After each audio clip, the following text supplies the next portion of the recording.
নিজেদের এত অল্প বয়সে গুছিয়ে নেওয়ার কিভাবে কোন ভাবনা থেকে এই জার্নিটা শুরু করা? তোমাদের সাথে থাকতে বা আমার সাথে থাকতে থাকতে এটা ইনবিল্ট মেবি হয়ে গেছে।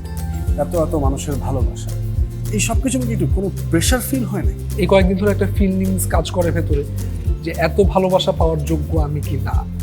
এটা একটা ফিল কাজ করে যে নিজেকে, এটা অবশ্য অনুপ্রেরণাও দেয় যে আমি নিজেকে ওইরকম যোগ্য করে তুলি যাতে তোমরা যে আমাকে ভালোটা বাসো ওই ভালোবাসার যোগ্য আমি হয়ে উঠি। যে ছোটবেলা থেকেই পারিবারিক একটা শিল্প সংস্কৃতি চর্চার মধ্যে বড় হয়েছে, ঠিক পারিবারিক ভাবেই বাড়ির মানুষ মানে যাদের হাতে বড় হয়েছে বাবা মা, তারা খুব খেতে ভালোবাসেন এবং খুব ভালো রান্না করেন। খুশি আপা তো খাবারের তো একটা বাড়িতে একটা বিশাল আয়োজনের, তাই না? সেটার গল্প শুনি।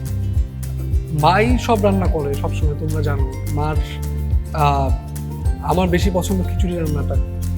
এখন একটু বেশি জোর করেই করে, মানে এখন